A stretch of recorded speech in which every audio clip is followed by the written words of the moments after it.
pastoral, María de Magdala.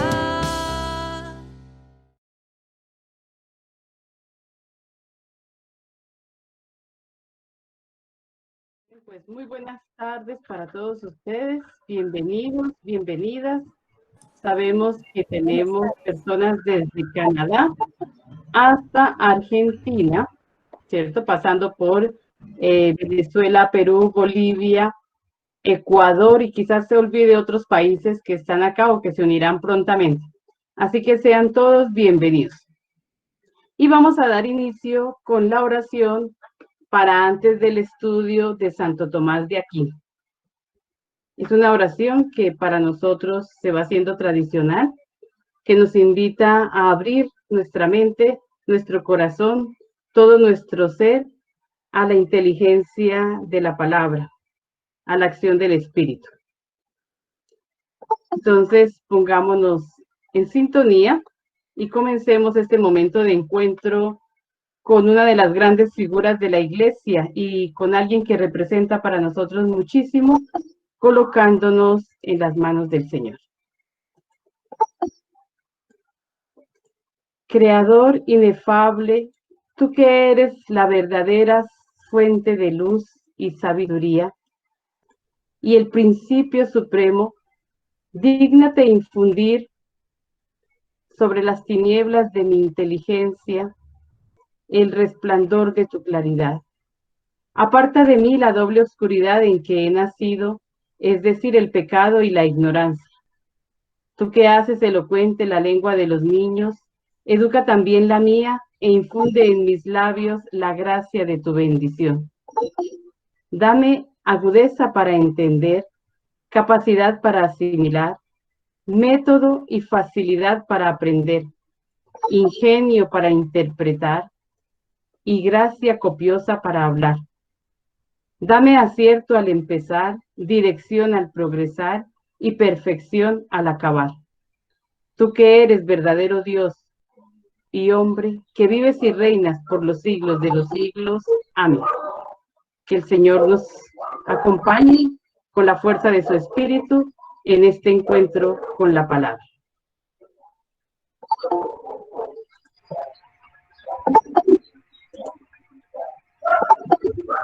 Vamos a admitir por un momento a todos los que van llegando y vamos a iniciar.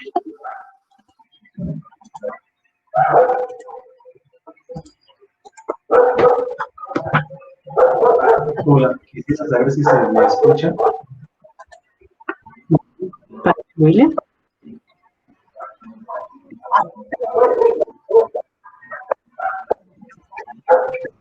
Hermana Fray, muy buenas tardes. Yo no sé si soy yo.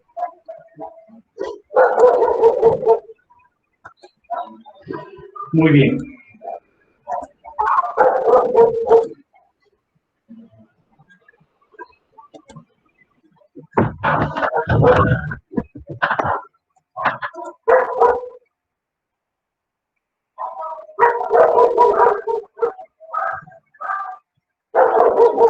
Muy buenas tardes.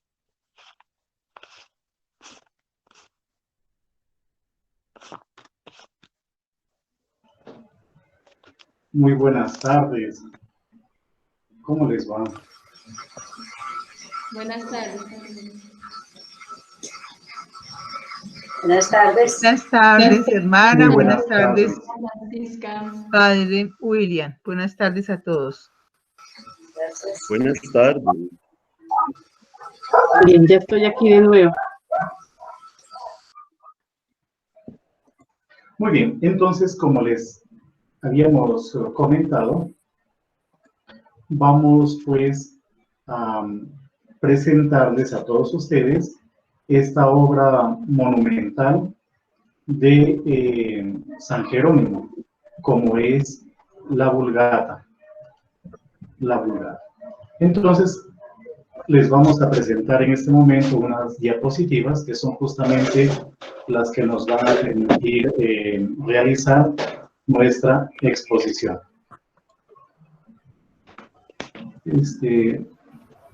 Creo que no está apareciendo, Anita. No veo yo la presentación.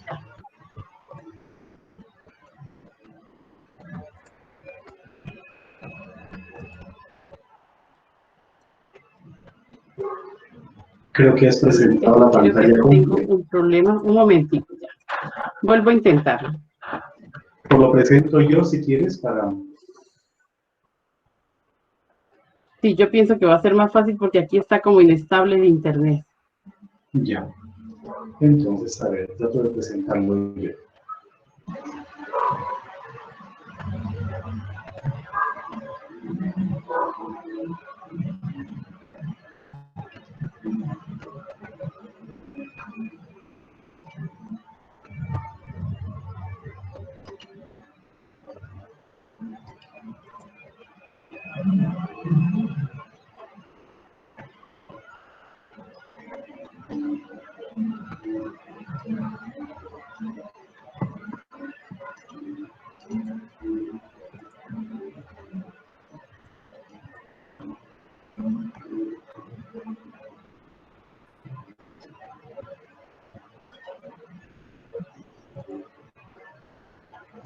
Les pedimos que por favor, quienes tengan su micrófono abierto, ojalá lo puedan cerrar.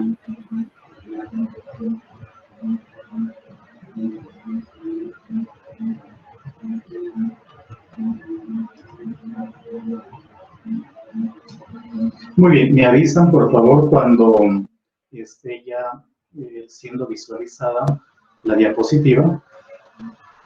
Me parece que ya. Ya. Entonces, una primera cosa es que, pues, como muy bien saben ustedes, el Centro Bíblico tiene una serie de conferencias a lo largo de todo el año.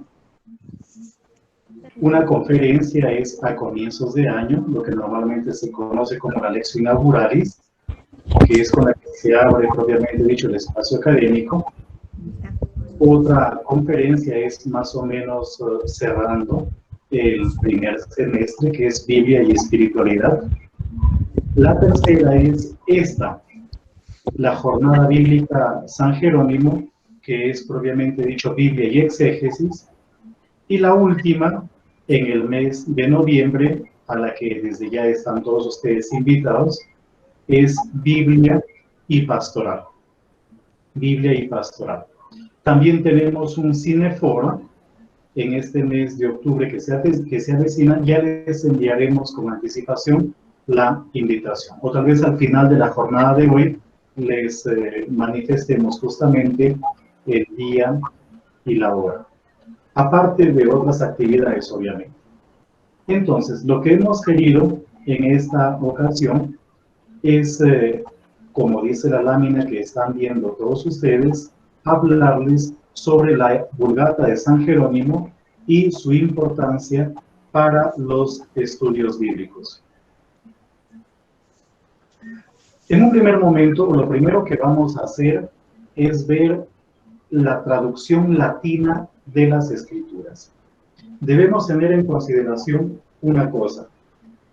Resulta que la Sagrada Escritura ha sido traducida siempre. Por ejemplo, el Antiguo Testamento fue traducido primero al arameo, lo que se conoce como los Targum, y después fue traducido al griego, lo que se conoce como la versión de los 70. Pero al mismo tiempo, cuando ya el Imperio Romano obviamente se impuso, se comenzaron a hacer traducciones al latín de las Sagradas Escrituras. Vamos a ver entonces lo referente a las primeras traducciones. Entonces, como pueden leer ustedes en la lámina, Tertuliano, quien murió más o menos en el año que vivió entre los años 155 a 220 aproximadamente, ha utilizado algunos textos del Nuevo Testamento en latín. Si bien no se conoce la fecha precisa en que él comenzó a escribir, a realizar sus obras, podría haber sucedido probablemente en torno al año 190, a finales del siglo II de nuestra era. Pero probablemente no haya utilizado él una traducción como tal de las escrituras, sino que él haya realizado las traducciones que necesitó, que empleó dentro de sus escritos.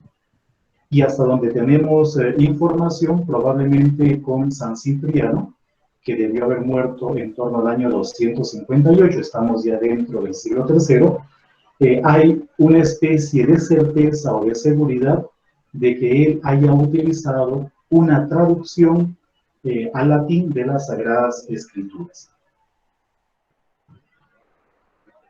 Ahora vamos a ver esto que normalmente se conoce como la Vetus Latina. ¿Qué cosa es la Vetus Latina? Como pueden leer ustedes en la lámina, son traducciones de la versión tanto de los 70, como ya les he comentado, de la versión griega del Antiguo Testamento, y al mismo tiempo de diversos textos del Nuevo Testamento. No está de más recordar que el Nuevo Testamento se compuso todo él en griego, con excepción del Mateo arameo o del Mateo hebreo, del que no vamos a hablar en este momento, que pudo haber sido compuesto, pues, como ya les acabo de mencionar, en hebreo o en griego. Ahora, en comparación a las copias de la Vulgata, como ya luego también nuevamente manifestaremos, los manuscritos de la Vetus Latina son relativamente pocos. Y ninguno de ellos contiene todo el Nuevo Testamento, por hablar del Nuevo Testamento, y la mayoría de los códices están en un estado fragmentario. Ahora, cuando hay algún texto completo del Nuevo Testamento, solo por hablar del Nuevo Testamento, cuando hay algún texto completo, es porque las partes faltantes han sido normalmente completadas con textos tomados de la Vulgata. La Vetus Latina muestra una afinidad con los manuscritos griegos de tipo occidental. Hay que tener en consideración que los manuscritos griegos están divididos en orientales y obviamente occidentales, o los de tipo alejandrino y los de tipo occidental. Y tiene una similitud, con el texto griego D, es decir, el códice de Beza. Beza, en honor a su estudioso, el que lo estudió, que se apellidaba justamente Beza, que dicho sea de paso, es un texto bilingüe. Está en griego y en latín, el texto sagrado. Pero también esta Vetus Latina mantiene una similitud con manuscritos siriacos o con la traducción siriaca de las escrituras. Si tienen alguna inquietud o alguna pregunta, la van anotando y al final podemos tener, dado, si el tiempo nos lo permite, pues un pequeño diálogo, más o menos. Ahora, de acuerdo a lo que les estamos entonces presentando, podemos estar seguros de que para los siglos IV y V había muchas traducciones latinas de los evangelios, por decirlo de alguna manera, ¿ya? Y estos textos habrían estado en circulación en diversos lugares, pues, del Imperio Romano, en la parte obviamente occidental o latina. Miren esta afirmación de San Jerónimo. San Jerónimo, en el prefacio al cuarto evangelio, dice lo siguiente: existían tantas y diversas versiones latinas de la Sagrada Escritura como copias de la misma se habían hecho. Y hay otro texto, más adelante lo vamos a ver, que todo aquel que pensaba que tenía un conocimiento del griego o del latín se aventuraba a hacer una traducción. Para que veamos ya, para que vayamos medio metiéndonos en el problema, como por ejemplo la Vulgata de San Jerónimo lo que va a buscar, entre otras cosas, es proporcionar una traducción oficial. Algunos otros elementos medio introductorios. San Agustín aseguraba que la versión a preferir era la ítala, debido, entre otras cosas, a la claridad de sus expresiones. Miren lo que dice San Agustín en su obra de Doctrina Cristiana.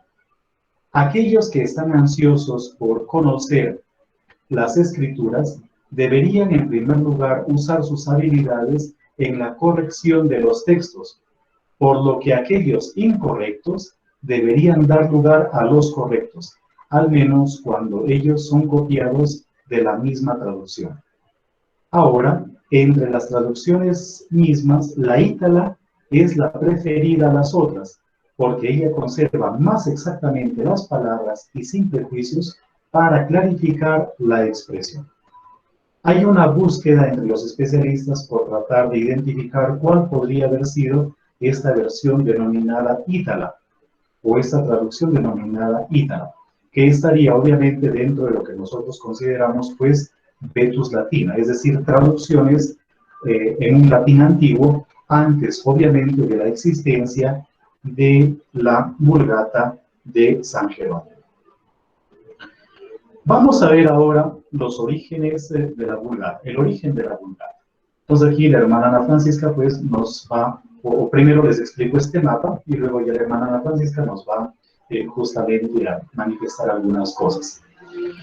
Tenemos en este mapa, fíjense, la división del Imperio Romano que se realizó en el 376 de nuestra era.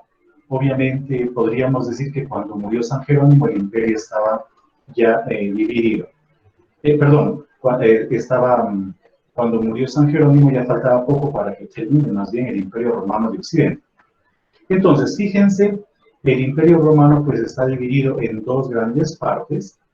La parte anaranjada es básicamente una zona griega, en donde se habla griego.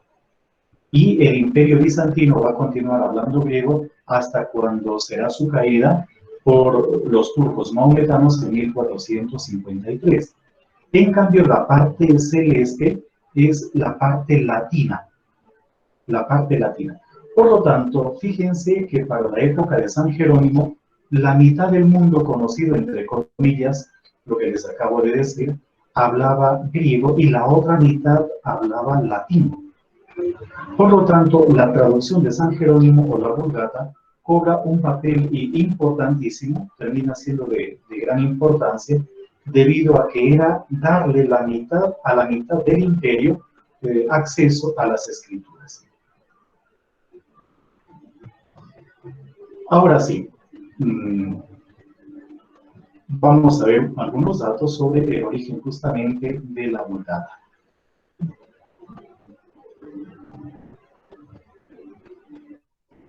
Bien, como decía el padre William, la Vulgata diríamos que es una necesidad en el momento, o sea, es una traducción que se necesita en ese momento en la parte latina de la cristiandad.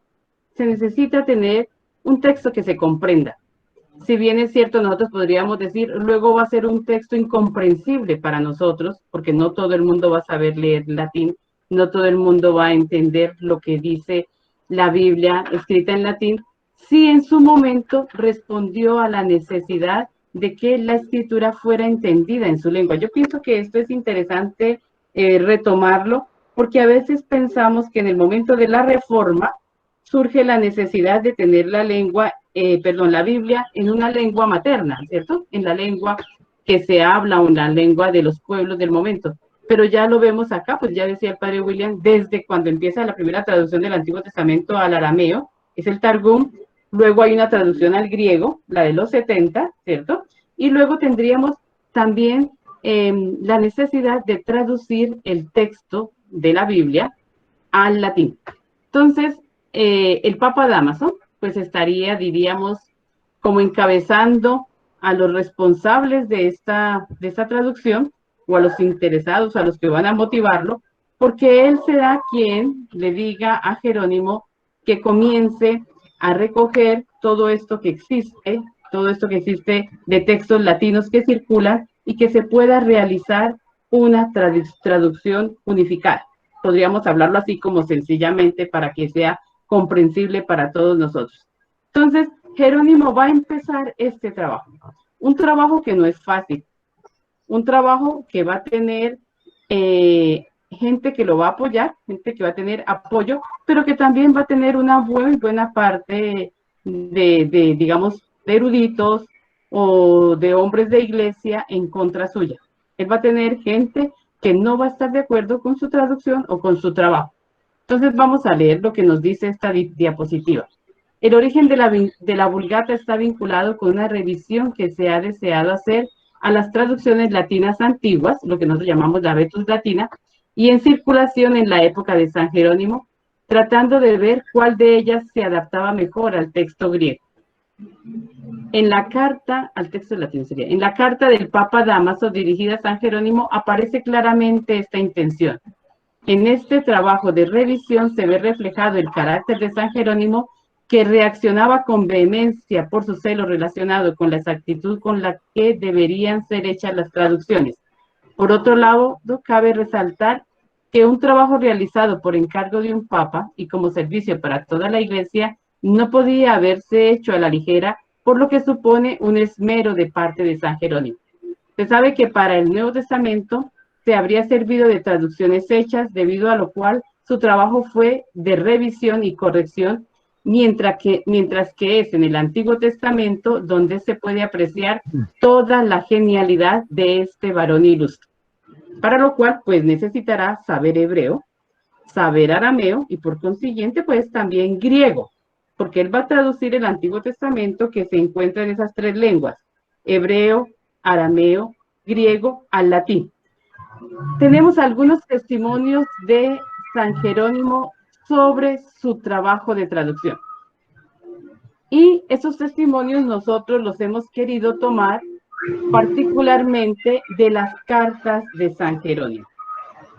Nosotros, gracias, digamos, a aquellos que pudieron recoger todo este material, tenemos 2 volúmenes que contienen todo el epistolario de San Jerónimo. Bueno, no todo, lo que se logró compendiar, lo que se logró obtener, porque a lo mejor tenemos muchísimas cartas que no entraron en estos 2 tomos que la Biblioteca de Autores Cristianos nos hace posible pues tener, que también habrá otras editoriales que los tienen.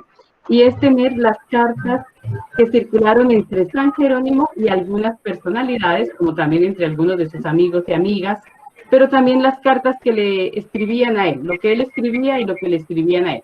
Dentro de estas cartas encontramos algunos testimonios que tienen que ver con la traducción que él está realizando, con su trabajo de traductor. De manera particular, nosotros escogimos algunas. Hubiéramos podido escoger otras, pero nos quedamos en algunas porque no tenemos tiempo pues para leernos todo el epistolario y buscar en él esto que tiene que ver con la traducción. Entonces, escogimos la carta 27.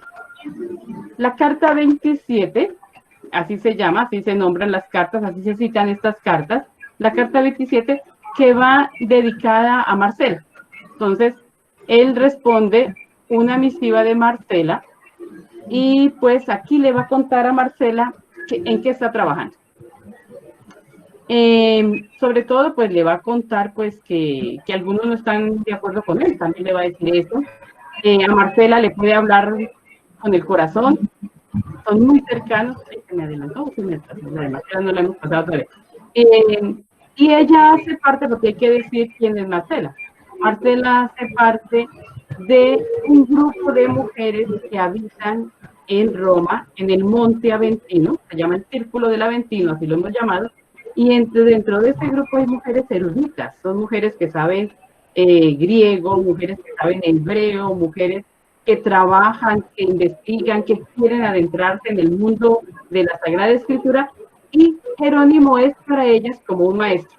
Entonces Marcela continuamente le está escribiendo a Jerónimo para que Jerónimo le responda a sus preguntas sobre la Biblia, y en una de esas cartas es que él llega a tocar el tema de su trabajo de traductor. Dice Jerónimo así: se me ha comunicado de sopetón que algunos individuos me denigran. Recordemos que hemos dicho que esto no fue siempre fácil para Jerónimo, hubo detractores. Con todo ahínco, que contra la autoridad de los antiguos y el sentir del mundo entero, me he atrevido a corregir algunos pasos de los evangelios. Podría con todo derecho desdeñar a esa gente, pues en vano suena la lira para el asno. Sin embargo, para que no me tilden de soberbio como acostumbran a hacer, les respondo que no soy tan romo de inteligencia ni de tan crasa rusticidad. Eso es interesante porque el geniecito de Jerónimo parece que era un poquito alzado. Que pienso y deba ser corregido ni por lo más mínimo de las palabras. del Señor, o haya en ellas algo que no esté divinamente inspirado. Por el contrario, he querido subsanar la inexactitud de los códices latinos que me comprueban, entonces me pierde el texto, latinos, que se comprueba por la divergencia de todos los ejemplares restituyéndolos al original griego, de donde ni más detractores niegan que fueron traducidos. Y continúa. Creo que en la otra diapositiva. Ahora, hay otra carta. En este caso es la carta 32, dirigida a Marcela también. Y normalmente esa carta ha sido titulada con los trabajos bíblicos le absorben el tiempo a San Jerónimo. Entonces, escuchemos lo que dice prácticamente pues San Jerónimo en esta carta. Quizás preguntes qué trabajo sea ese tan considerable y tan ineludible como para impedir el obsequio de la conversación epistolar. Desde hace tiempo estoy colacionando la edición de Aquila con los rollos de los hebreos para ver si la sinagoga ha cambiado algo por odio contra Cristo, y lo confieso a un alma amiga, hallo mucha materia para fortalecer nuestra fe. Ya tengo hecha con toda exactitud la recensión de los profetas, de Salomón, el Salterio y los libros de los reyes. Llevo entre manos el Éxodo, que lo llaman el Shemot, y voy a pasar al Levítico. Ahora pasamos a otra carta. Esta es la carta 56, pero no es de Jerónimo, sino más bien de San Agustín. San Agustín, que le envía una carta a San Jerónimo. Ahí hay datos muy interesantes, en realidad una tensión entre los dos, y vamos a leer igualmente esta carta. Entonces, conmigo te lo pide toda la comunidad estudiosa de las iglesias africanas, que no te canses de poner tu esmero y trabajo en traducir los libros de los autores que en lengua griega han tratado magníficamente de nuestras escrituras. Con ello conseguirás que también nosotros conozcamos a estos hombres extraordinarios, y muy especialmente a ese a quien tanto citas en tus obras, que no sabemos bien quién es. Podría ser Orígenes, decimos nosotros. Quizás en cuanto a traducir a la lengua latina las Santas Escrituras canónicas, yo no desearía que trabajaras en eso, a no ser del mismo modo que has traducido a Job, haciendo ver por medio de signos apropiados la diferencia que hay entre tu traducción y la de los 70, cuya autoridad es importantísima. Bien, entonces ahí hay una especie, se va a producir una especie como de tensión, obviamente, con San Jerónimo, entre San Agustín y San Jerónimo, pero fíjense que nos encontramos en un momento importantísimo para el estudio de las Sagradas Escrituras, y San Jerónimo pues va en sintonía con los 70, mientras que San Jerónimo dirá que hay que darle una cierta preferencia al texto hebreo. Y continúa. Nunca podré expresar suficientemente mi extrañeza de que en los originales hebreos se encuentre algo que haya podido escapar a tantos traductores y tan peritos en esta lengua. Dejo aparte a los 70, si su armonía mayor que si se tratara de un solo autor se debe a reflexión o inspiración. Yo no me atrevería a dar una opinión firme, pero pienso que sin reserva ninguna hay que concederles una autoridad preeminente en este cometido. Lo que más me impresiona es que los traductores posteriores, a pesar de atenerse rabiosamente, como se dice, al sistema y a las normas del léxico y la sintaxis hebreos, no solo no coinciden entre sí, sino que dejaron muchas cosas que la posteridad había de descubrir y exponer. En resumen, si las cosas son oscuras en sí mismas, parece que también tú puedes equivocarte. Si son claras, no parece que ellos hayan podido equivocarse. Así pues, una vez expuesto mi punto de vista, te pediría por caridad que me dieras una respuesta satisfactoria. Y pues la respuesta no la tenemos aquí porque está entre las cartas del otro tomo del segundo tomo. Como se pueden ver, hay como un momento de tensión, como decía el padre, entre Jerónimo y Agustín. Parece ser que Agustín no está de acuerdo con esta traducción. Sin embargo, pues elogia también el trabajo de su maestro, de su predecesor, digamos, de aquel que lo antecede, que es Jerónimo. Vamos ahora a leer otra carta. Y aquí vamos a ver la importancia justamente de esta carta para nosotros. Es la carta 71 a Lucinio Bético. Y es una exhortación a peregrinar con su esposa a Tierra Santa. Pero, ¿dónde está la importancia? Este Lucinio Bético o ibérico, algunos lo presentan como Lucinio el Ibérico, era alguien que parece que tenía mucho dinero y que estaba muy, muy interesado en la obra de San Jerónimo. Y conversando, por ejemplo, con el padre Sánchez Caro, que seguramente ustedes habrán escuchado de él, un gran biblista, él decía que España recibió la Vulgata probablemente de manos del mismo San Jerónimo, como ahorita lo vamos a leer. ¿Y dónde está la importancia?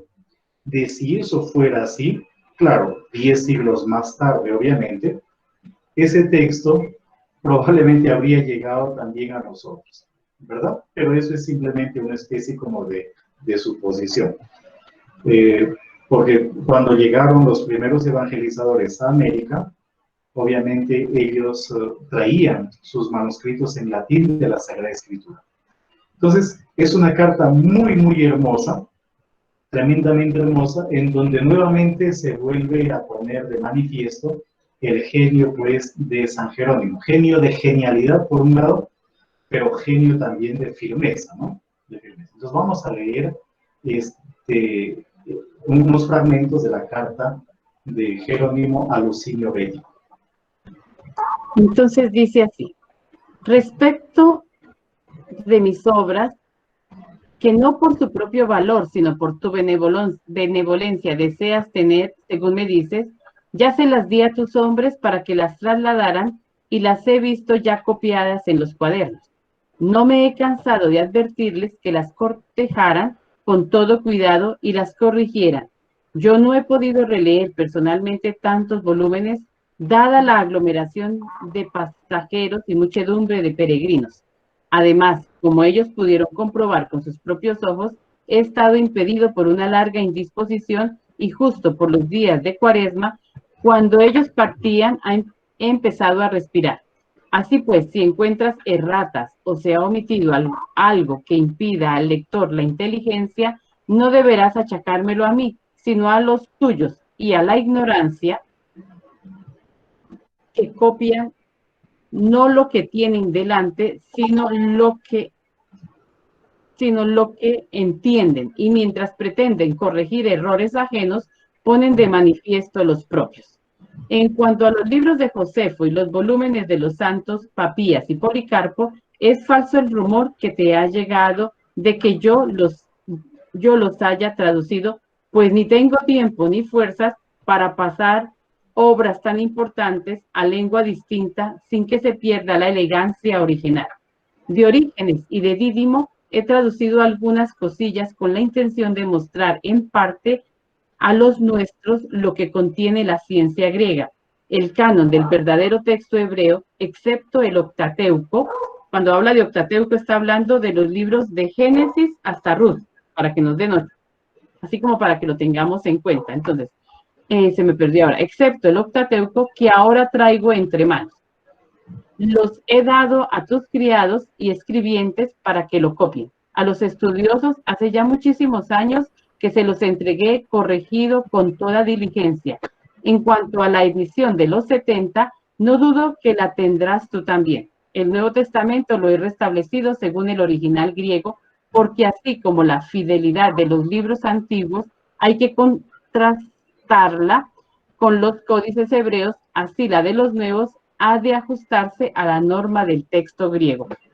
Como ven Y ustedes, este dato es interesante. Sí, es sí, Anita. valiosísima, valiosísima, porque nos cuenta cómo era la tarea de traducción de Jerónimo y hacia dónde, digamos, cuál era su objetivo, ¿verdad? Entonces, yo creo que si no tuviéramos estas cartas y esta correspondencia, a lo mejor no sabríamos cómo fue de ardua la tarea de Jerónimo y cómo fue trabajando progresivamente.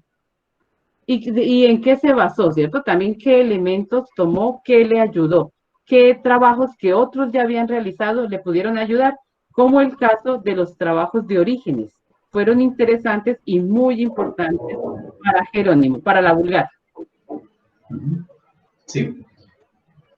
Ahora, vamos a ver un caso concreto de importancia de la obra de San Jerónimo. Es decir, podríamos ver tantísimas cosas y no saldríamos de aquí en días, pero solamente queremos, por la brevedad del tiempo, mostrarles, y muy ligeramente también, un asunto relacionado con la importancia de la Vulgata de San Jerónimo. Esto que les vamos a compartir está tomado pues de un libro publicado por el Centro Bíblico. Los que deseen conocer un poco más pueden adquirir este libro, pueden hacerse con este libro. Algunos seguramente que ya lo tienen, pues se van a dar cuenta que de aquí está prácticamente sacada la información. Entonces, está en relación, como pueden ver en la carátula del libro, con esta historia, con la perícopa de la mujer sorprendida en adulterio. Concretamente, los versículos de Juan 7:53 a 8:11, esos 12 versículos. ¿Qué es lo que sucede? Por ejemplo, aquí tenemos un papiro, el famoso papiro Bodmer II, Bodmer II, que es normalmente presentado como P66, ese es el modo de clasificar, de catalogar a este códice, que es un códice del siglo II, III de nuestra era, que ha sobrevivido relativamente bien. Ahora, si se fijan bien ustedes, hay un circulito rojo y con una especie de resaltamiento amarillo. Voy a ver si logro ampliar la imagen para que lo puedan percibir. Ahí está. ¿Qué es lo que sucede? Resulta que aquí en donde está este puntito, se acaba Juan 7:52. Y luego comienza después del puntito Juan 8:12. Dicho de una manera diferente, no aparece la historia de la mujer sorprendida en adulterio dentro de este manuscrito. No está. Y es un códice griego, fíjense, un papiro, concretamente, que tiene mucha autoridad, del siglo II, III. Ahora, vamos a ver otro manuscrito. En este caso tenemos el códice sinaítico, un códice muy, muy famoso también para los estudios bíblicos, de gran importancia para los estudios bíblicos, que se encuentra en un museo en Inglaterra, pero que fue descubierto en la península del Sinaí, en el monasterio Santa Catarina en el Sinaí, por eso se conoce como el códice sinaítico. Y en este códice, que también tiene un valor enorme, encontramos un problema similar. Es decir, como se darán cuenta ustedes, antes del punto termina Juan 7:52. Y después del punto comienza Juan 8:12. Una vez más, la historia de la mujer sorprendida en adulterio no está presente dentro de este manuscrito, del códice sinaítico. Vamos a ver otros manuscritos. En este caso, ya tenemos, por ejemplo, un texto latino. Es el códice Redigeranus. Su código es una L cursiva y es un manuscrito del siglo VII. Pero es justamente un manuscrito latino, ya una traducción latina del Evangelio de Juan en este caso. Pues resulta que este manuscrito, que este códice, tampoco tenía la historia de la mujer sorprendida en adulterio. Y lo que pueden ver ustedes en lo que está resaltado dentro de este círculo es la historia de la mujer sorprendida en adulterio, pero según la versión de la Vulgata, o según la traducción de San Jerónimo. ¿Qué significa eso? Que el manuscrito en un primer momento no tuvo el relato de la mujer adúltera, sino que después ese manuscrito pasó por un proceso de revisión y terminaron añadiendo la historia al margen. Terminaron añadiendo la historia justamente al margen, cuando ya se dieron cuenta de que sí era parte del Evangelio de Juan o que ya estaba incorporado en el Evangelio de Juan, aceptado como canónico, y no decidieron perder la historia, sino que la metieron allí, como si fuese una nota marginal. Entonces aquí tenemos el caso de un manuscrito que ha sufrido añadidos, que ha sufrido modificaciones con la finalidad de meter un texto, de introducir un texto dentro de un manuscrito que no lo contenía. Pero resulta que el texto sí está en la Vulgata de San Jerónimo. ¿Pero por qué está? ¿Por qué se encuentra en la Vulgata de San Jerónimo? Y la respuesta nos lo da el mismo San Jerónimo en esta obra, Diálogos Adversus Pelagianos, libro segundo, parágrafo 17, en donde dice literalmente lo siguiente: en el Evangelio según Juan, en muchos códices, tanto griegos como latinos, se encuentra la de la mujer adúltera, la cual fue acusada ante el Señor. Es decir, ¿por qué San Jerónimo introduce la historia o el relato de la mujer adúltera dentro del Evangelio de Juan? Porque él lo ha encontrado en muchos códices, tanto griegos como latinos. Es decir, y aquí está tal vez la gran importancia de la Vulgata de San Jerónimo. Por un lado, estamos frente a una traducción monumental que dio la posibilidad de que la mitad del Imperio Romano, por decirlo de alguna forma, tuviera acceso a las Escrituras en un lenguaje sencillo.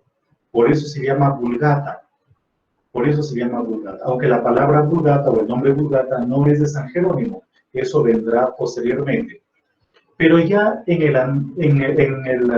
con relación al Antiguo Testamento, había también una especie de Vulgata, la versión de los 70, que se encuentra en un griego popular, en el griego koiné. Entonces, fíjense, teniendo en cuenta la versión de los 70 griega para el Antiguo Testamento, o la Vulgata para el caso de toda la Biblia en latín, estamos viendo todo un interés por poner en manos de las personas, de todas las personas, la Sagrada Escritura en un lenguaje que sea de fácil acceso. Pero hay otra importancia. La Vulgata de San Jerónimo en algún momento fue como relegada o marginada y vista simplemente como una traducción. Pero este texto que nosotros estamos leyendo en la diapositiva o en la lámina nos hace caer en la cuenta de que San Jerónimo, para su traducción, lo que ha hecho es comparar muchos manuscritos, griegos y latinos. Por lo tanto, la Vulgata de San Jerónimo termina convirtiéndose en una puerta por la que se atraviesa para ver qué manuscritos griegos están detrás. Esa importancia es enorme. Entonces, no es solamente una simple traducción, sino es toda una puerta que abre a un mundo relacionado con códices empleados por San Jerónimo, cotejados por San Jerónimo, también analizados por San Jerónimo para poder realizar su obra. Una cosita, perdón, William, con respecto a lo que está diciendo el padre, Hay un ejemplo, en el Antiguo Testamento. En concreto, en el Éxodo 34, si ustedes quieren ir y verlo después, Éxodo 34, 29 en adelante, donde se va a hablar sobre Moisés que desciende de la montaña con el rostro cubierto porque su rostro es resplandeciente. Como su rostro es resplandeciente, diríamos nosotros, pues así se tradujo y así nos lo imaginamos y que por eso se coloca el velo. Pero Jerónimo en la Vulgata tradujo que Moisés bajó con su rostro cornudo, es decir, que tenía cuernos. En lugar de resplandeciente, él habló que tenía cuernos. Acuérdense del Moisés de Miguel Ángel, que se encuentra allá en Roma, ¿cierto? ¿Cómo es? San Pedro in Vincoli, creo que está allá. Eso tiene que ver con eso. Y hoy en día, muchos dicen, esta debía ser la traducción. Moisés bajó con cuernos, y no tanto que Moisés bajó, como después nos lo va a dar el texto griego de los 70, y luego va a pasar a nuestras Biblias, que bajó con el rostro resplandeciente. Esto es interesante, porque si se mira a Moisés con cuernos, eso responde a la época en que el poder estaba en la corona con cuernos, ¿cierto? En una diadema cornuda, para mostrar el poder, porque pues el buey o el toro manifiestan su poder, y así pues, también él lo va a manifestar, como los dioses en la época también eran simbolizados con cuernos. Entonces, hay un acercamiento. Hoy se ve más que podría ser la traducción que bajó con cuernos, según como tradujo San Jerónimo, y que muchas Biblias dicen que Jerónimo se equivocó en el pie de página. Dice, Jerónimo pudo haberse equivocado al colocar cuernos en lugar de radiante. Pero hoy que se está revisando de nuevo el tema, se dice, no, Jerónimo no se equivocó. Sí debía ser traducido más bien así. Entonces, este es un ejemplo de cómo la Vulgata nos sirve para también hacer crítica textual, ¿cierto? Crítica textual, conocer un poco mejor la traducción de los textos hebreos o arameos. Entonces, la palabra que o la frase que acaba de mencionar la hermana, crítica textual, es fundamental. Por lo tanto, la Vulgata de San Jerónimo, y eso que quede como una de las grandes importancias, no es solamente una traducción, sino que detrás de la Vulgata hay manuscritos. Hay manuscritos. De modo que, conociendo bien la Vulgata de San Jerónimo, se puede ver cuál es el texto griego, incluso qué textos latinos tenía él a su disposición para realizar su obra. Vamos a ver ahora un temita, ya como para ir concluyendo, la Vulgata en la historia de la Iglesia. Aquí lo que vamos a hacer es básicamente leerles algunos documentos, pues, y también presentarles otros datos, obviamente, para que conozcan ustedes la Vulgata de San Jerónimo. Entonces, tenemos la Vulgata en la historia de la Iglesia. Lo primero que hay que decir es que existe una colección de toda la literatura patrística griega y latina en lo que normalmente es conocido por los estudiosos como el Miñe latino o Miñe griego. Miñe es el apellido de un jesuita que coordinó esta compilación monumental de las obras patrísticas. Normalmente el nombre de la obra es patrología griega, en el caso de los textos griegos, o patrología latina, en el caso de los textos latinos. Ahora, dentro de la patrología latina, que son más de 100 y tantos volúmenes, normalmente se le conoce como PL. Aquí hay un pequeño dato, como hay muchos religiosos y religiosas entre nosotros, cuando ustedes lean en el oficio de lecturas algún texto patrístico, van a ver PL o PG. PG, patrología griega, y PL, patrología latina. Hace alusión a esta obra. Pues la obra de San Jerónimo está o abarca los volúmenes 22 al 30 de la patrología latina. Del 22 al 30. Pero la Vulgata es concretamente el volumen 29. Si ustedes quieren tener acceso a los textos en formato PDF, en formato digital, pueden acceder anotando esta dirección electrónica. Aquí van a tener acceso a toda la patrología latina, pero recuerden que lo que está en relación con San Jerónimo son los volúmenes 22 al 30 y la Vulgata constituye el volumen 29. Aquí tenemos, por ejemplo, de esa obra, la carátula o la contracarátula, no, contracarátula no, sino la página ya interna de la Vulgata, dentro de la patrología latina. Y aquí está el índice, aquí tenemos pues el índice de ese tomo, pero es básicamente el índice de la Biblia. Aquí tenemos otro dato importantísimo de la Vulgata, y es que cuando San Jerónimo realizó la traducción, que como ya les hemos comentado, lo hizo por encargo del Papa San Dámaso, lo primero que se debió establecer fue un canon de las Escrituras, porque no había un consenso respecto al canon. Ahí tienen ustedes la otra importancia de la Vulgata, en que nos presenta un canon oficial de las Escrituras. Y para decirlo en palabras más sencillas, el canon es para el Antiguo Testamento básicamente el de la versión de los 70.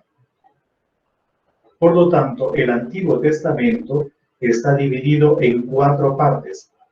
El Pentateuco, libros históricos, libros poéticos y sapienciales, y finalmente libros proféticos. A diferencia del Antiguo Testamento hebreo, que está dividido en 3 partes y que será retomado obviamente por los protestantes, pero de eso ya les hablaremos en otro momento o en otra ocasión. Vamos a ver entonces el Concilio de Trento, lo que dice el Concilio de Trento, porque hay que tener en cuenta una cosa, hermanas y hermanos, y es que la Vulgata de San Jerónimo es la Biblia oficial de la Iglesia Católica. Hoy en día, probablemente el texto no, pero el canon sí. El canon sí. Pero sea lo que fuere, nosotros somos de rito latino, por lo tanto, esta es la Biblia oficial de la Iglesia Católica. Entonces vamos a ir leyendo lo que dicen estos documentos, estas reuniones. El Concilio de Trento, en la sesión cuarta, celebrada el 8 de abril de 1546, dio 2 decretos. El primer decreto es sobre los libros sagrados y las tradiciones apostólicas. Ahí se establece el canon o se proporciona la lista de los textos que conforman la Sagrada Escritura. Y en el segundo decreto dice lo siguiente. Vamos a leer 2 párrafos. Ese es el primero. En la siguiente lámina aparece otro dato más sobre lo que el Concilio de Trento en 1546 manifestó.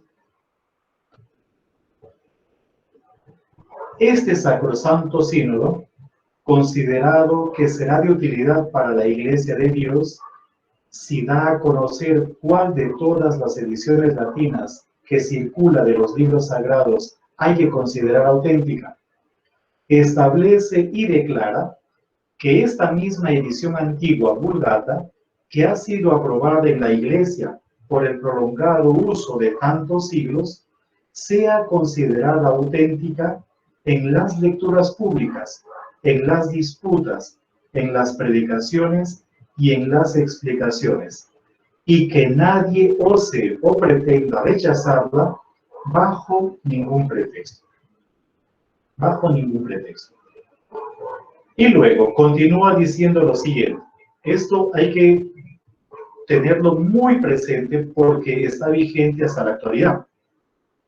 Pero queriendo también establecer una norma sobre este punto, como es justo, para los impresores que actualmente, en ausencia de norma y pensando, por tanto, que les está permitido todo lo que les parezca, imprimen sin la licencia de los superiores eclesiásticos los libros de la Sagrada Escritura y las anotaciones y comentarios a ellos de cualquiera, indiferentemente, a menudo omitiendo o falsificando la editorial y, lo más grave, sin nombre de autor, y que también ponen a la venta temerariamente libros así impresos en otros lugares. El concilio decide y establece que en adelante la Sagrada Escritura y singularmente esta antigua edición Vulgata sea impresa según la versión más correcta y que a nadie le esté permitido imprimir o hacer imprimir cualesquiera libros de contenido sagrado sin nombre de autor, ni venderlo en el futuro o incluso conservarlos, a no ser que previamente hayan sido examinados y aprobados por el ordinario, bajo pena de anatema y de la multa establecida en el canon del último concilio de Letrán. En el caso de los religiosos, además de este examen y aprobación, deben obtener licencia también de sus superiores, tras la revisión de los libros, según el procedimiento establecido por sus normas. Interesante. Ahora, si se fijan bien, cojan ustedes en este momento cualquier Biblia que sea católica. ¿Cómo sabemos que es católica? Porque el Antiguo Testamento tiene 4 partes. Pero otro elemento más. Cuando ustedes comienzan a abrir la Biblia, va a aparecer siempre quién autoriza la edición. Un obispo, un cardenal o lo que sea. Aparecen nombres. Y obviamente los libros que son escritos pues por sacerdotes o por religiosos deben tener siempre el visto bueno del ordinario del lugar o de los superiores. ¿Verdad? O sea, es interesante. Avancemos otro poquito. Y llegamos aquí a 2 ediciones de la Vulgata. Quizás yo puedo decir una palabrita aquí, no tanto leer, sino es que a partir de aquí vamos a ver que el texto que nosotros tenemos de la Vulgata no es exactamente, sí, diríamos propiamente el que ofreció Jerónimo al Papa Damaso, diríamos nosotros, que a veces pensamos que es un texto que llegó desde el año 400, desde el siglo V, diríamos, hasta hoy nosotros, ¿cierto? Siglo IV, mejor. Hasta hoy nosotros, que tenemos 1600 años, diríamos, con este texto. No, tenemos que decir que a lo largo de los siglos y particularmente o especialmente, sobre todo, después del Concilio de Trento, va a ser un texto que va a tener varios momentos, no tanto de corrección, sino como de estudio, de análisis, para ver dónde hay que hacerle algunos pequeños arreglos, diríamos, algunas pequeñas anotaciones. Y vamos a tener una serie de comisiones que se van a ir creando. Y el último texto que nos va a llegar es el fruto de esas revisiones que va a iniciar el Papa Pío V, y que terminará con el Papa Clemente. Atención a eso, porque ese sí es el texto que tendríamos actualmente de la Vulgata.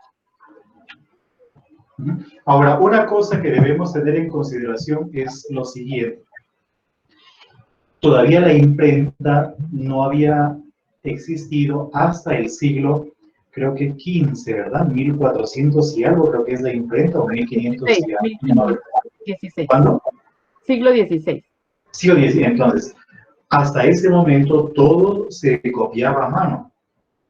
Y obviamente cuando se transcriben documentos a mano, hay muchos errores.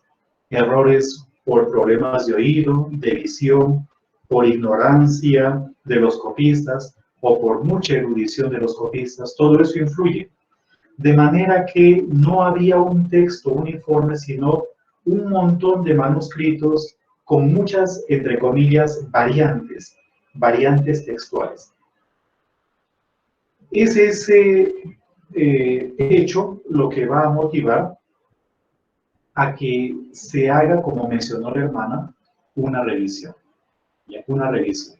Los vamos a ver como los primeros intentos de revisión. Aquí tenemos, y la hermana nos va a explicar un poquito, la Vulgata Sixtina y luego la Vulgata Sixto-Clementina. A ver, entonces, pues ya decíamos que son varios momentos, ¿verdad? Varios momentos que se van dando después del Concilio de Trento. Diríamos, a ver, permítanme, yo agrando un poquito porque yo tampoco como que casi ni veo el texto. Voy a cambiar aquí a un foco.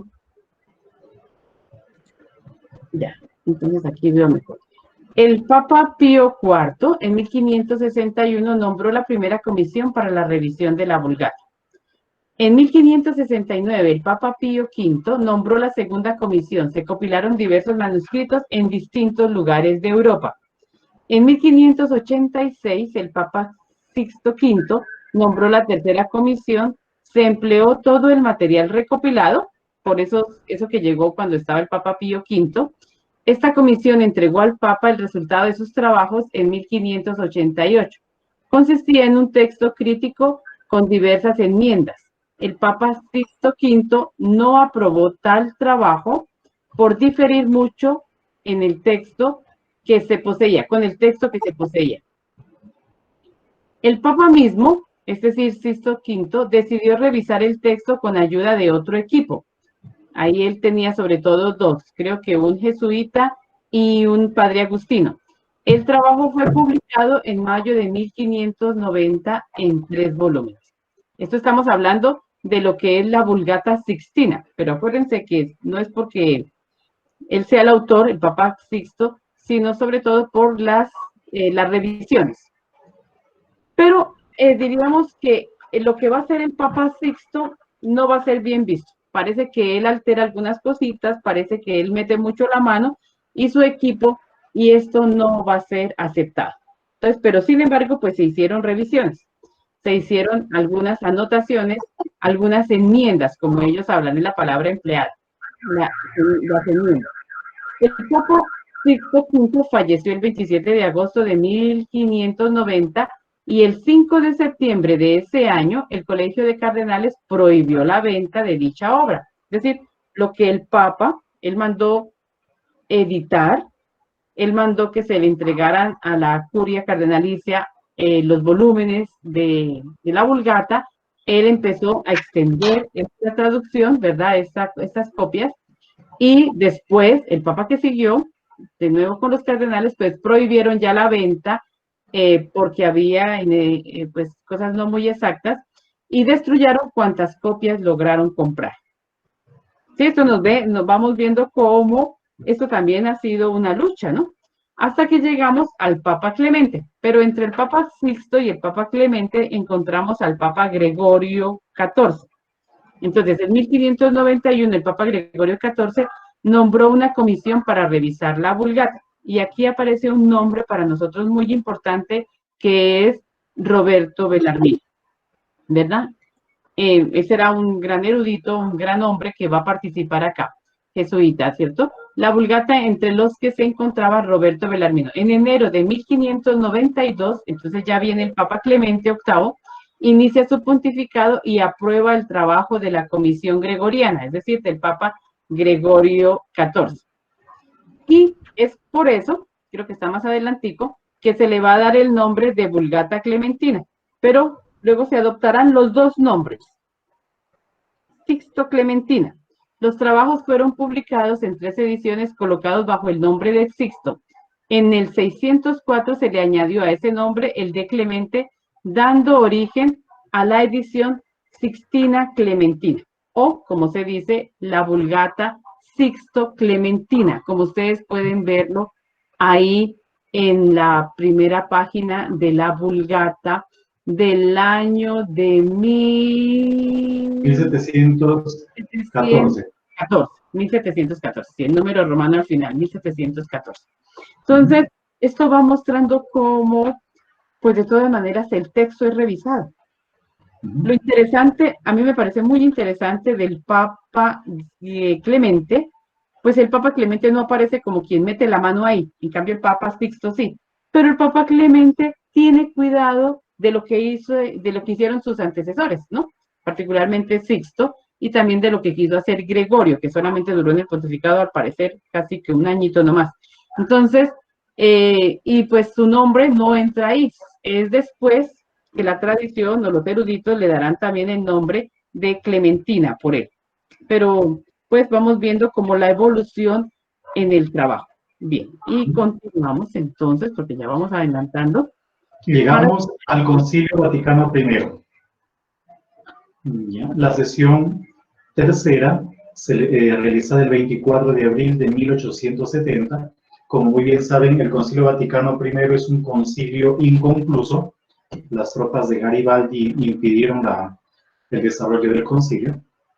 Y en el capítulo 2, en donde está hablando de la revelación, dice lo siguiente: estos libros del Antiguo y del Nuevo Testamento íntegros con todas sus partes, y tal y como son enumerados en el decreto del mismo concilio, obviamente hace alusión al Concilio de Trento, y están contenidos en la antigua edición latina Vulgata, han de ser acogidos como sagrados y canónicos. La Iglesia los considera sagrados y canónicos no porque compuestos por la sola capacidad humana hayan sido posteriormente aprobados por su autoridad, ni tan solo porque contengan la revelación sin error, sino porque, escritos bajo la inspiración del Espíritu Santo, tienen a Dios como autor y como tales han sido entregados a la Iglesia. Vamos a avanzar en el tiempo y llegamos al Papa León XIII, que para nosotros es fundamental, y para los dominicos mucho más todavía, porque la Escuela Bíblica de Jerusalén fue fundada pues bajo el pontificado del Papa León XIII. La Escuela Bíblica de Jerusalén es de 1890. Este documento es de 1893 y es un documento que abre puertas al estudio de la Sagrada Escritura. Les invitaríamos a leer esos documentos, digamos, este documento y ya para adelante, los documentos para adelante, están en la página del Vaticano. Lo pueden tranquilamente descargar, los pueden leer en línea como ustedes prefieran. Vamos a leer simplemente el número 17 de esta encíclica, Providentissimus Deus. Pero desde que nuestro predecesor Clemente V, acuérdense de lo que ya vimos, la Vulgata Clementina, lo que nos explicó la hermana, mandó instituir en el Ateneo de Roma y en las más célebres universidades, cátedras de literatura orientales, nuestros hombres empezaron a estudiar con más vigor sobre el texto original de la Biblia y sobre la versión latina. Es decir, aquí ya se habla de un ir también al texto griego y hebreo de las Sagradas Escrituras. Pero la versión latina sigue ahí. Renacida más tarde la cultura griega y más aún por la invención de la imprenta, el cultivo de la Sagrada Escritura se extendió de un modo extraordinario. No nos olvidemos que el primer libro impreso por Juan Gutenberg, el inventor de la imprenta, pero no de la imprenta como tal, sino de la imprenta con caracteres móviles, fue la Biblia. Es realmente asombroso en cuán breve espacio de tiempo los ejemplares de los sagrados libros, sobre todo de la Vulgata, multiplicados por la imprenta, llenaron el mundo. De tal modo eran venerados y estimados los diversos libros en la Iglesia. Simplemente pues un pequeño fragmento de esa encíclica que es una preciosidad. Continuamos leyendo ahora el número 27 de la misma encíclica. El profesor, hace alusión a los docentes de Sagrada Escritura, fiel a las prescripciones de aquellos que nos precedieron, deberá emplear para esto la versión Vulgata, la cual el Concilio Tridentino decretó que había de ser tenida como auténtica en las lecturas públicas, en las discusiones, en las predicaciones y en las explicaciones, y la recomienda también la práctica cotidiana de la Iglesia. No queremos decir, sin embargo, que no se hayan de tener en cuenta las demás versiones que alabó y empleó la antigüedad cristiana, y sobre todo los textos primitivos. Pues si en lo que se refiere a los principales puntos, el pensamiento del hebreo y del griego está suficientemente claro en estas palabras de la Vulgata, no obstante, si algún pasaje resulta ambiguo o menos claro en ella, el recurso a la lengua precedente será siguiendo el consejo de San Agustín, utilísimo. Claro es que será preciso proceder con mucha circunspección en esa tarea, pues el oficio del comentador es exponer no lo que él mismo piensa, sino lo que pensaba el autor cuyo texto explica. Es decir, hay que tratar de ver qué cosa es lo que el autor sagrado está diciendo. Pero miren cómo ya el Papa León XIII habla de si los términos latinos de la Vulgata no son tan claros, hay que ir al original. No dice original, dice a lo que está detrás, es decir, de donde se realizó la traducción. Es evidente que está hablando, en el caso del Nuevo Testamento, pues, del griego. Y en el caso del Antiguo Testamento, estaría hablando del griego, del hebreo y del arameo. Avanza el tiempo y llegamos ya a 1907, comenzando el siglo XX. Estamos haciendo un viaje de varios siglos. Y aquí tenemos una carta enviada de la Pontificia Comisión Bíblica a los benedictinos, y hay una tarea. Se les pide a los monjes benedictinos reunir las variantes de la Vulgata, es decir, que comiencen a hacer un estudio crítico del texto y que hagan una compilación de manuscritos. Es un trabajo monumental. Y miren la hermosura del texto de la carta con la que se dirigen a los monjes benedictinos. Mi hermana nos lo va a leer. A ver, entonces dice, hasta que llegue la hora propicia para una tan importante revisión que sea capaz de producir una edición enmendadísima de la Vulgata latina, es indispensable un laborioso estudio preliminar de preparación mediante una más diligente y completa reunión de variantes de la susodicha Vulgata, que se encuentran tanto en los códices como en los escritos de los padres. A esa tarea ya se le aplicaron con inteligencia y celo diversos estudiosos, entre los cuales ocupa un merecido puesto de honor el ilustre e infatigable padre Bercellone Barnavita. Hay unas preguntas interesantes ahí en el chat, ¿cierto? Tranquilos que al final vamos a tratar de responderlas. Ahora, fíjense, esta carta fue enviada por el cardenal Rampolla el 30 de abril de 1907, pidiéndole obviamente a él escribe al abad, pero detrás del abad está todo el monasterio, todos los monjes que se encarguen justamente de reunir las variantes. En ese mismo año, pero algunos meses más adelante, el 3 de diciembre, el Papa Pío X envía una carta que tiene como título de Latum a los benedictinos sobre la nueva edición de la Vulgata. Entonces, la hermana nos habló de 2 ediciones, ahora estamos camino a una edición nueva, pero ya en pleno siglo XX. Vamos a leer igualmente ese texto. La carta fue enviada el 3 de diciembre de 1907. Y es de San Martín de Porres. Consagrándoos a una obra tan ilustre, no hay lugar a dudas de que llevaréis a término el encargo a vosotros confiado, cuya finalidad consiste en la restitución del texto primigenio de la versión de la Biblia de San Jerónimo, bastante corrompida por las deformaciones inherentes al paso de los siglos, y quizás también por todo lo que hicieron los que colaboraron en las distintas comisiones después de Trento.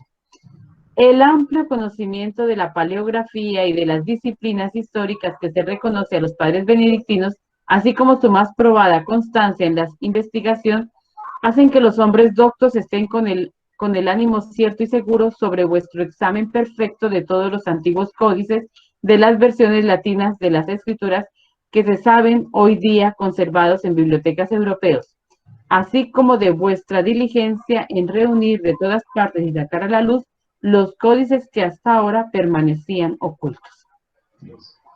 Hay un elemento antes de que me olvide que no lo hemos manifestado. Acuérdense de lo que dijimos del Concilio de Trento, pero no nos olvidemos de una cosa, que el Concilio de Trento es una respuesta a la reforma de Lutero. A la reforma de Lutero. ¿Ya? Mientras que Lutero hizo su propio canon de las Escrituras y los protestantes tienen un canon propio relacionado básicamente con el Antiguo Testamento, el Concilio de Trento va a establecer un canon, pero para la Iglesia Católica. Para la Iglesia Católica. Muy bien. Vamos a ver, avanzamos, fíjense, ya estamos 9 años después, 1916. Y esta es la carta apostólica Cum Biblia Sacra de Benedicto XV sobre las relaciones entre el Pontificio Instituto Bíblico, la Pontificia Comisión para la Revisión de la Vulgata y la Pontificia Comisión Bíblica, que es el máximo organismo sobre los estudios bíblicos en la Iglesia. La carta fue promulgada el 15 de agosto de 1916. Ojo, les estamos colocando fragmentos, pero siempre en relación con la Vulgata. Entonces vamos a leer igualmente ese texto. Dice, pero la férvida actividad del Pontificio Consejo no se ha detenido en esta frontera, pues el año 1907, por iniciativa y con el impulso de nuestro predecesor de feliz memoria, Papa Pío X, mandó que la traducción latina de la Biblia hecha por San Jerónimo, que recibe el nombre de Vulgata, fuera restituida a su texto primitivo, inspeccionando especialmente los códices antiguos. Esta obra, ciertamente laboriosa y ardua, fue encomendada con buenos augurios a los padres benedictinos que, sin descuidar exigencia alguna de la paleografía y de las doctrinas afines, removiendo todos los impedimentos que inevitablemente encontraron en una cuestión tan difícil, con esa admirable sagacidad y constancia que los caracteriza, prosiguen la tarea con el reconocimiento de los mismos católicos, debe ser, ¿no? A católicos, no. No, católicos, no católicos ya, sí, a católicos. Continúa todavía otro fragmento más. Tanto el Pontificio Consejo para la Revisión de la Vulgata como el Pontificio Instituto Bíblico darán un informe escrito exhaustivo y detallado cada año a nuestra Suprema Pontificia Comisión Bíblica sobre su actividad y su situación, así como sobre todos los eventos de mayor importancia. Exactamente. Avanza el tiempo y llegamos al año 1920. El Papa Benedicto XV. Y él publica una encíclica, Spiritus Paraclitus, que tiene que ver con hoy día. Es decir, justo como hoy, con el día de hoy. ¿En qué sentido? Si se fijan bien, estamos a un siglo. Ahí se recordaban los 1500 años de la muerte de San Jerónimo. Hoy día estamos recordando los 1600 años. Es decir, estamos celebrando el primer siglo de esta encíclica. Entonces, miren lo que dice el Papa Benedicto XV en esa encíclica, también sobre la Vulgata. Dice lo siguiente, lo leo yo. La continua lección de la Escritura y la cuidadosa investigación de cada libro, más aún de cada frase y de cada palabra, le hizo tener tal familiaridad con el sagrado texto como ningún otro escritor de la antigüedad eclesiástica. A este conocimiento de la Biblia, unido a la agudeza de su ingenio, se debe atribuir que la versión Vulgata, obra de nuestro doctor, supere mucho, según el parecer unánime de todos los doctos y las demás versiones antiguas, por reflejar el arquetipo original con mayor exactitud y elegancia. No nos olvidemos que esta encíclica Spiritus Paraclitus lo que hace es proponer a la Iglesia el método de estudio bíblico de San Jerónimo, y proponer a San Jerónimo como modelo de estudios bíblicos. Pues avancemos otro parrafito más de esa misma encíclica. Dicha Vulgata, que recomendada por el largo uso de tantos siglos en la Iglesia, el Concilio Tridentino, el Concilio de Trento, declaró había de ser tenida por auténtica y usada en la enseñanza y en la oración. Esperamos ver pronto, si el Señor benignísimo nos concediere la gracia de esta luz, enmendada y restituida a la fe de sus mejores códices. Y no dudamos que de este arduo y laborioso esfuerzo, providentemente encomendado a los padres benedictinos por nuestro predecesor Pío X, de feliz memoria, se han de seguir nuevas ventajas para la inteligencia de las Escrituras. Entonces miren cómo ya nos damos cuenta de el trabajo encomendado a los benedictinos se va manteniendo. Hay una especie de seguimiento, hay una constante. Y vamos a llegar, no se pierdan esto, hasta el momento en que ya les van a decir a los benedictinos gracias y se acabó su trabajo. Para que vean ustedes, esto es muy bonito. Ahora llegamos al año 1921, un añito después del documento anterior. Es la declaración de la Pontificia Comisión Bíblica sobre la adición de variantes a la traducción de la Vulgata. Dicho de una manera diferente, se le deben o no añadir notas marginales o al pie de página. Miren la graciosidad de ese escrito. Fue publicado, obviamente, el 17 de noviembre de 1920.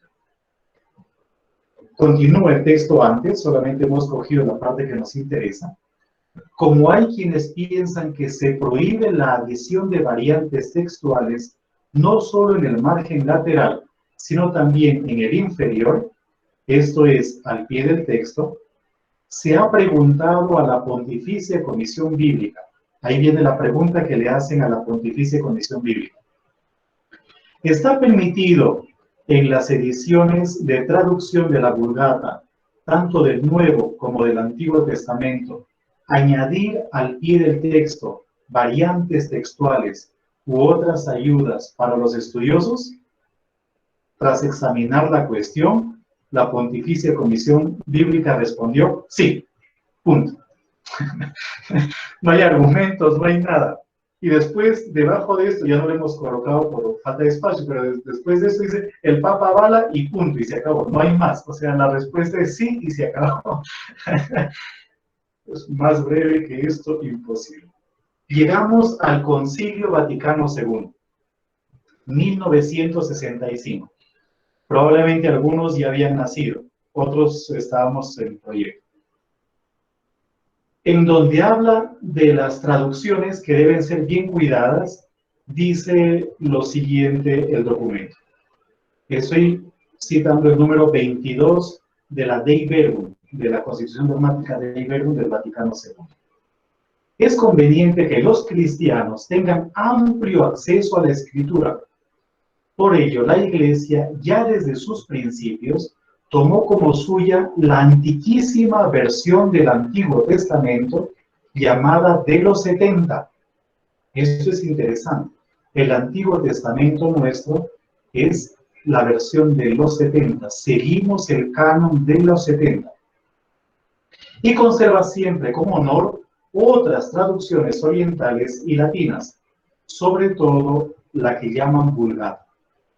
Pero como la palabra de Dios debe estar siempre disponible, la Iglesia procura con solicitud materna que se redacten traducciones aptas y fieles en varias lenguas. Estamos ya frente a una apertura de traducción en lengua vernácula. Sobre todo de los textos primitivos de los sagrados libros.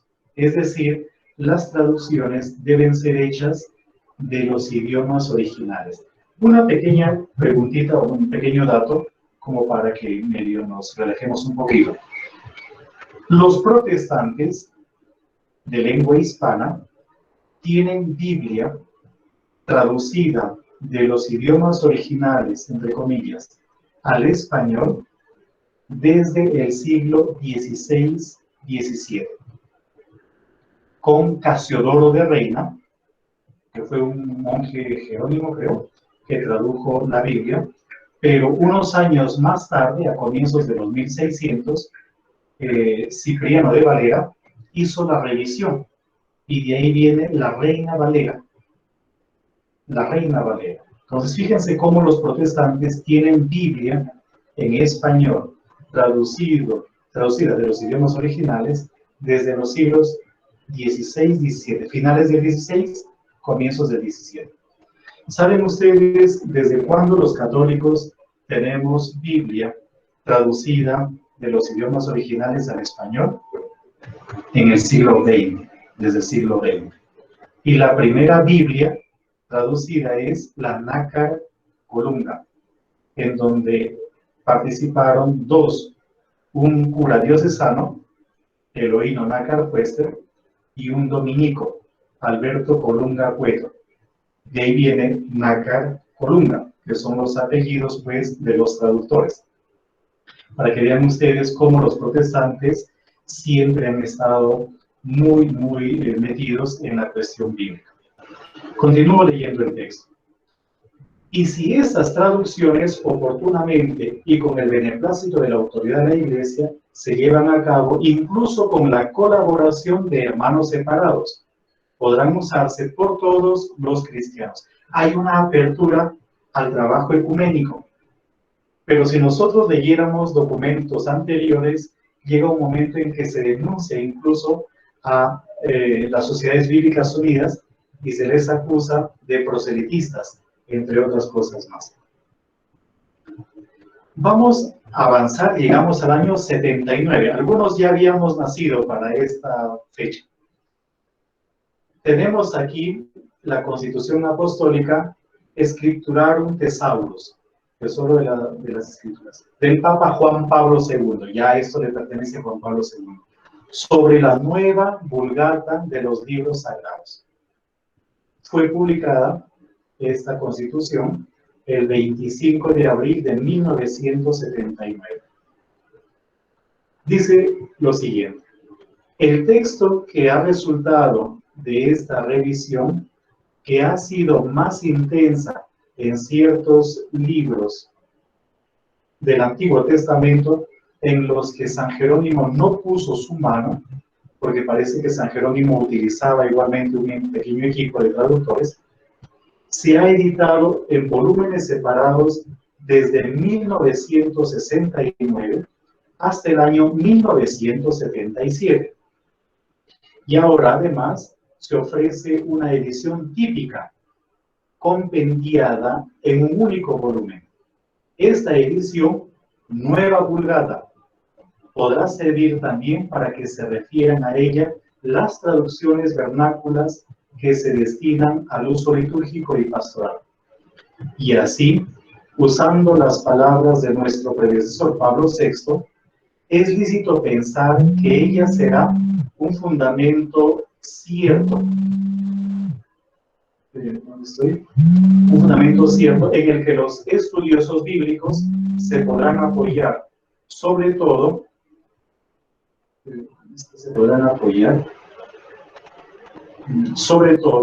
donde las bibliotecas abiertas a las disciplinas especiales puedan ser consultadas más difícilmente y donde la difusión de los estudios adecuados sea más problemática.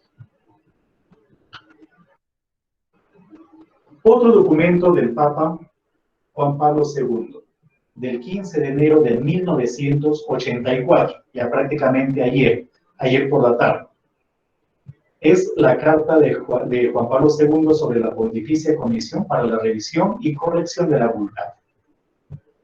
Miren lo que dice. Sin embargo, obviamente, aquí estamos dejando de lado un texto precedente. Las otras ediciones de estos libros sugeridos en tanto de las que con razón destaca la Neo Vulgata, e igualmente las normas dictadas acerca de la introducción de las lenguas vernáculas en la Sagrada Liturgia, así como otras circunstancias ligadas a ella, parecen hacer que la misión encomendada por la Serie Apostólica a esta abadía pueda considerarse en cierto modo ya realizada. Por ello, tras una madura reflexión, es decir, la Serie Apostólica, consideramos que todo ha de resolverse de manera que la abadía de San Jerónimo cese su tarea y ceda la sede para otros usos. Permanecerán en ella 5 monjes que lleven la misión antaño emprendida hasta la revisión de todo el Antiguo Testamento. El título de este grupo ha de ser Pontificia Comisión para la Revisión y Corrección de la Vulgata. Tendrá derecho a usar tanto la sede como la biblioteca. Y aquí ya los monjes quedan liberados. Interesante, ¿no? O sea, hemos visto cómo, por ejemplo, se les encomendó a los monjes la tarea y aquí se les dice ya misión cumplida. Pero queda una pequeña comisión en donde 5 monjes están participando. Muchas gracias. ¿Ya? Muchas gracias. Entonces, yo no sé si está la hermana allí, que tiene problemas de conectividad. Ella iba a leer. Ah, no, sí está. Ya llegué, pero ya como se fue la luz y ya volvió. Ya. Pero en este momento, pues yo ya no tengo los mensajes que había en el chat. Y no sé si ya se retiraron algunos que hacían una pregunta sobre la actualidad, sobre algo, sobre traducciones hoy, algo así que alcancé yo a ver, pero pues se me perdieron las preguntas. Entonces aquí tenemos pues muchas gracias y eso, pero no sé si de pronto haya una pregunta, alguna intervención de alguien que quiera pues opinar también, o aquí está de nuevo la pregunta. Creo que yo veía como algo que tenía que ver con el clero castrense o algo así, de quien decía la pregunta. Aquí está. Dice, de las traducciones actuales pastoral castrenses. Entonces, a ver, vamos a retomarlas. Dice, John Álvaro Soto, a ver, las que yo alcanzo a ver aquí. Dice José Antonio Cáceres, de las traducciones actuales, ¿qué nos pueden decir? Hay traducciones que hacen cambiar sustancialmente el sentido del texto. ¿Qué decir con sentido crítico en el buen sentido de la Biblia? Traducciones y diálogo ecuménico. Muchas gracias. Pues nosotros diríamos, hoy, si ustedes abren sus Biblias, y ya completamos con el padre William, ¿verdad? Si ustedes abren sus Biblias van a encontrar que al inicio siempre nos dicen de dónde están tomando el texto, de qué lenguas originales, no de los textos originales, porque no tenemos textos originales. Nosotros sabemos que no tenemos ningún texto original, pero tenemos lenguas originales. Es decir, textos tomados del hebreo, traducidos del hebreo, del arameo o del griego para el Antiguo Testamento, y para el Nuevo Testamento, pues, del griego. Entonces, ¿qué podemos decir? Hay que tener cuidado con qué Biblia empleamos, ¿sí? Sí, hay que tener cuidado porque a veces algunas traducciones pueden ser inducidas para contextos en concreto, o sea, unas Biblias ya muy contextuales, como decir Biblias muy orientadas a América Latina y que a lo mejor en esa traducción que se permiten hacer, diríamos, podrían decir, bueno, hay elementos que no se conocen aquí o allá. Bueno, ya hoy tanto no se hace eso, pero en alguna época sí. Entonces puede que algún elemento no sea traducido tan exactamente, pero esto es con un fin pastoral, y es que quienes lean el texto, pues lo puedan comprender, ¿sí? Entonces nosotros podríamos tener algunas traducciones que a veces pues no puedan ser tan ciertas, otras pues van como un estilo más, digamos, más literal del texto, otras tienen un sentido pues de estudio, entonces por eso encontramos también una gama de Biblias, ¿no? Según la traducción que queramos. Tenemos unas Biblias más pastorales y unas Biblias más de tinte académico, más de estudio. No sé si el padre William quiera aportarnos algo acá. Había ahí una pregunta, creo que sobre la Biblia de Jerusalén. La Biblia de Jerusalén, y lo decimos con cierto orgullo, es la Biblia de los dominicos. Es una Biblia traducida por la Escuela Bíblica de Jerusalén en Jerusalén. Y por eso se llama de Jerusalén también. Entonces, es una Biblia traducida de las lenguas originales al francés. Y la importancia de esa Biblia está en sus notas, está también en sus introducciones. Pero la Biblia de Jerusalén que nosotros tenemos en español es en algunos casos una traducción del francés o una adaptación de traducciones que ya existen. Por lo tanto, el texto de la Biblia de Jerusalén en español no es una traducción de los idiomas originales, sino del francés. Del francés. Del francés. Bien, Sí, aquí Joaquín Condori nos dice, los géneros literarios hay que tenerlos en cuenta para poder interpretar la Sagrada Escritura. ¿Por qué es necesario ello? Pues diríamos, nosotros acuérdense que esto de los géneros literarios hacen parte también de la crítica, de los métodos histórico-críticos, entraría ahí, en la crítica, pues en la crítica literaria, en la crítica de las formas, entraría más que todo ahí, en la crítica de las formas. Entonces diríamos, nos hemos acostumbrado a acercarnos al texto desde unos géneros literarios, pues que tradicionalmente vamos adquiriendo o tenemos. Pero pues a veces, diríamos, estos géneros literarios quizás también nos impiden hacer otras lecturas. Entonces son una herramienta. Cuando hablamos de género como tal, pues a lo mejor los mismos escritores sagrados, ¿cierto? Quienes están a la base del texto, no pensaron, voy a escribir esto con este género literario de la Anunciación. Nosotros somos los que hemos desarrollado esta categorización de géneros literarios, ¿sí? Nosotros, en cambio, sí tendríamos que acercarnos mucho a la cultura en la que nace el texto, a la tradición en la que nace el texto. Eso es importante. Como decir, el Antiguo Testamento hay que leerlo también en clave de tradición judía para poderlo entender e interpretarlo mejor. Jerónimo aprendió el hebreo y el arameo. Jerónimo se hizo ayudar de rabinos de su época. Sí, que esto es un valor también agregado a la traducción de la Vulgata, y es el haber tenido también la iluminación. Por algo Jerónimo también va a terminar su trabajo o a realizar su trabajo en la misma Tierra Santa, en Belén. Entonces, es un acercamiento también, diríamos nosotros, a una tradición, más que meternos como con géneros literarios. Pero sí, también tendríamos que decir que para entender hoy un texto bíblico necesitamos tener también los parámetros desde los cuales se construye. Y ahí emplearíamos, diríamos, esta herramienta de los géneros literarios. Espero que le haya contestado a... Hay una pregunta que me parece interesante. Dice, ¿cuál Biblia se adecua más a los idiomas originales? Algo así que alcancé a leer muy brevemente. Podríamos decir que ninguna. ¿Ya? Que ninguna. ¿Por qué motivo?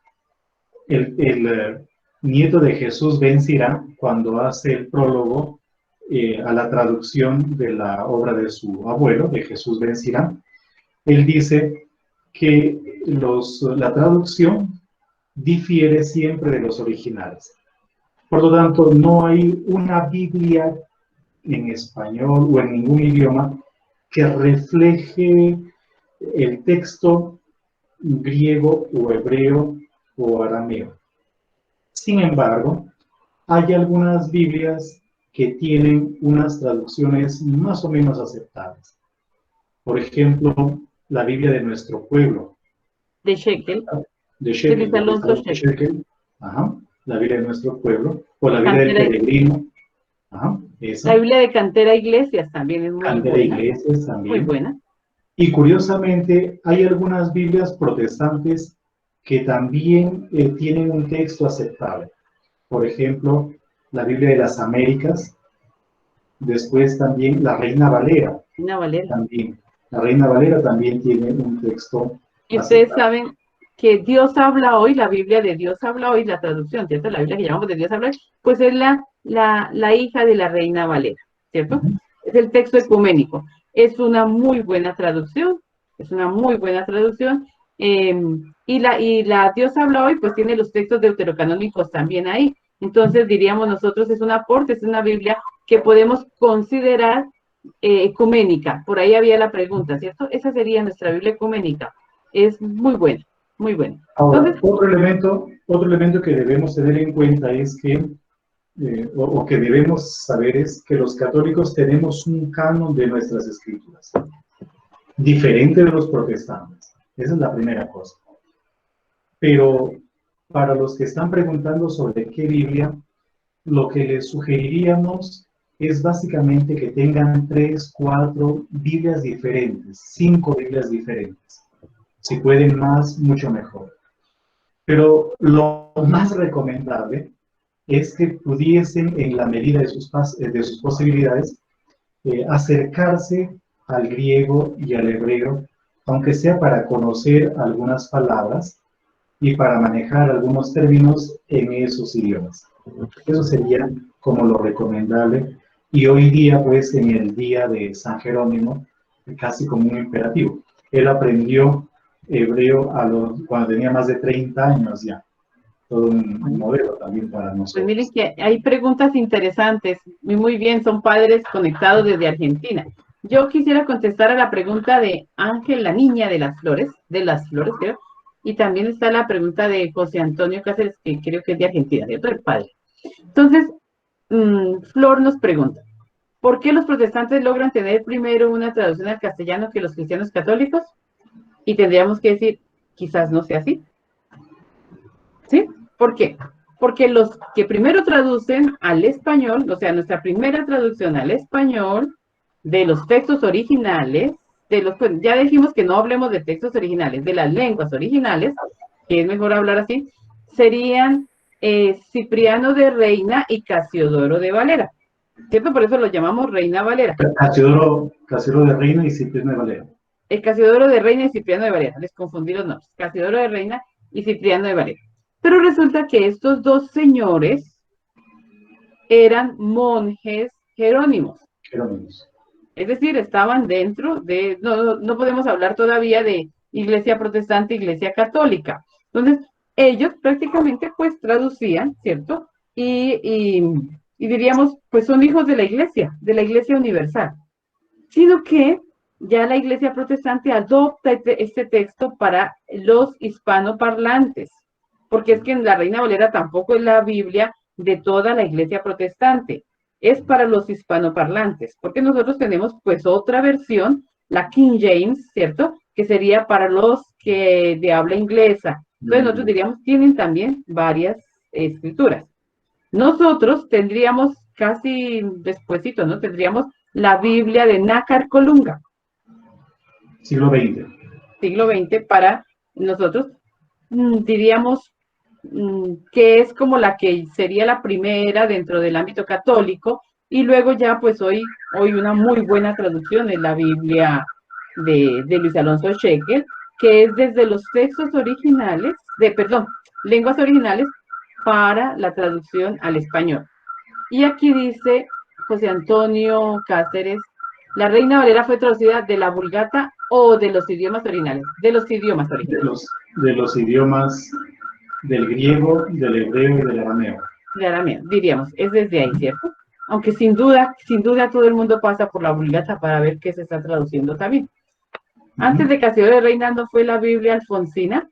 Sí, puede ser, yo no sabría explicar exactamente.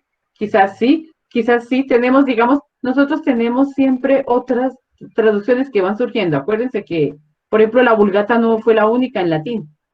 Antes de ella existían otras. La Vulgata ya fue como oficializando lo que se traducía en latín. Entonces diríamos que igual puede pasar con la Reina Valera.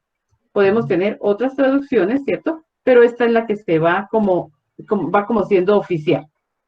Igual también, por ejemplo, cuando ya se produjo la Reforma, Erasmo de Róterdam, él no se sabe muy bien si era católico, si era protestante, qué sé yo, pero la obra de Erasmo de Róterdam va a ser muy utilizada por los protestantes. Él lo que quería era publicar un Nuevo Testamento crítico. De ahí viene lo que se conoce como textus receptus, para que busquen información. Él quería publicar un texto crítico del Nuevo Testamento, entonces realizó 2 publicaciones, la primera un poco apresurada, incluso no tenía, por ejemplo, un manuscrito para el Apocalipsis, sino que lo tradujo al griego desde el texto latino, y al mismo tiempo publicó la traducción latina del Nuevo Testamento. Pero curiosamente, la traducción latina del Nuevo Testamento, en la primera publicación de Erasmo de Rotterdam, es de la Vulgata. En cambio, en la segunda edición, ya la traducción latina es directamente la realizada por Erasmo de Rotterdam. Entonces ahí tenemos una especie como de distanciamiento con el magisterio. Ya los protestantes comienzan poquito a poquito a empoderarse y a hacer sus traducciones. No nos olvidemos que el mismo Lutero hizo la traducción, después de establecer su canon, desde los textos bíblicos, desde las lenguas bíblicas, al alemán, porque está rompiendo. Entonces aquí entendemos también una reacción de la Iglesia y por qué la Iglesia adoptó la Vulgata de San Jerónimo como propia, porque está reaccionando frente a lo planteado, a lo propuesto por los protestantes. La Iglesia piensa que si los católicos terminan leyendo la Escritura, acercándose a la Escritura, terminarán volviéndose protestantes. La Inquisición española, y eso nos interesa a nosotros porque éramos España en esa época, va a amenazar con penas muy, muy duras a los que lean la Biblia, a los que posean ejemplares de la Biblia, entre otras cosas más. Solo a manera, pues, de mirar de forma medio anecdótica también la propia historia, ¿no? Sí. Bien, yo pienso que vamos llegando ya al final, varios han tenido Sí. que salir ya. Les agradecemos la manera como nos agradecen también y sepan que en honor a San Jerónimo tenemos que decir que lo único que nos mueve es el amor a la Escritura y a la Iglesia. Y a la Iglesia. ¿Por qué? Pues quien desconoce las Escrituras, desconoce a Cristo. Así que la invitación a todos es para que cada día pues conozcamos mejor a este gran santo de nuestra Iglesia, a San Jerónimo, lo adoptemos, ¿cierto?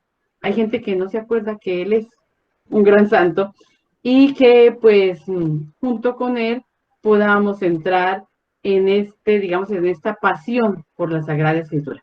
Necesitamos apasionarnos por ella y darla a conocer a todos, comunicarla. Sí. Y antes de que se vayan, una invitación para la otra semana y van a ver que este es un tema que les va a fascinar. Este tema les va a fascinar a todos. Ya verán. Vamos a ver aquí. Les voy a proyectar la lámina. Siempre por la plataforma Meet. Y aquí van a ver ustedes esta hermosura de invitación. Esperen un ratito que cargue, porque los equipos están como cansaditos a esta hora. Creo que alguien quería hablar, José Flores, no sé, alguien, yo alcancé a escuchar una voz. Entonces, miren la belleza de tema para la otra semana. Obviamente no lo dictaremos nosotros, sino que también escucharemos y aprenderemos, pero es un tema fundamental, tremendamente importante para nuestra vida. Miren esta hermosura de tema. Me dicen si ya lo están viendo, porque todavía no, ¿no? Voy a responder a una pregunta que aquí encuentro una dificultad en el uso de la Biblia Reina Valera, ya que tiene varias ediciones, se me perdió. ¿Cuál sería la mejor? O quizás recurrir al original, la Biblia del oso, sí, que se puede llamar la Biblia del oso, es la original, porque tenía el osito allá comiéndose la miel, ¿verdad? Pero es muy recomendable la de 1960. La de 1960 es una de las más recomendables, aunque ustedes hoy encuentran la Biblia Reina Valera contemporánea. La contemporánea. Encuentran una que se llama contemporánea y es una muy buena traducción también. Bueno, Padre William, perdón, ya me callo. Entonces, miren, aquí tenemos el tema para la semana que viene, para el martes que viene. Menos de una semanita nos queda. Y es un conversatorio, en un primer momento, pues, la psicóloga nos expondrá el tema, pero después podemos conversar, plantearle preguntas, inquietudes, dialogar también ahí abiertamente. Y el tema es el arte de envejecer. El arte de envejecer. ¿Ya? el envejecimiento es un arte. Y este es un tema apto para todos, bebitos, niños, adolescentes, adultos menores, adultos mayores, de todo. Y la que lo dicta, la que lo proporciona, la que nos comparte es una joven psicóloga, muy carismática también ella, que tiene una página de Facebook, tiene una cuenta en YouTube, entre otras cosas más. Entonces, están todos ustedes invitados a unirse pues a este diálogo el martes de la semana que viene, de 6 a 7:30 de la noche, de 6 de la tarde a 7:30 de la noche.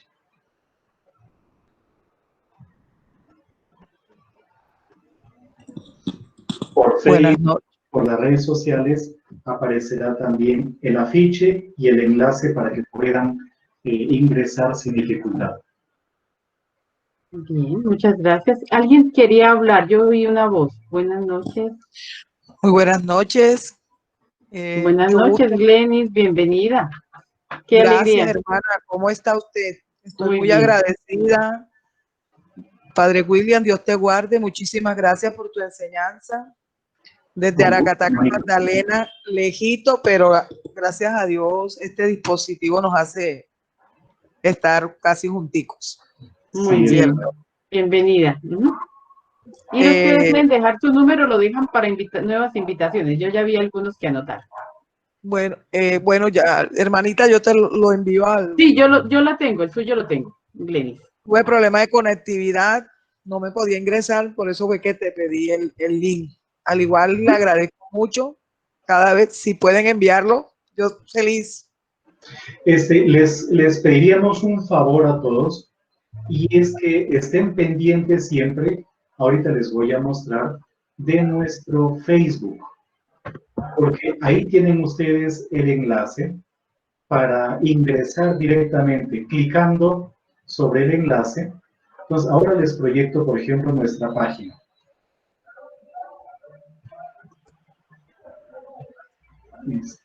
Aquí está. Entonces, aquí tienen nuestra página de Facebook. Pueden buscar CBP María de Magdala y tienen acceso justamente a nuestra página de Facebook. Y aquí está ya la invitación e igualmente el enlace para la otra semana. Miren, ya está aquí. El arte de envejecer, y aquí tienen el enlace. Si ustedes hacen un clic aquí, inmediatamente les ingresa a la sala virtual. De todos modos, podría copiar y lo voy a colocar también aquí en el chat para que ustedes puedan copiarlo si quieren, tenerlo ya a la mano.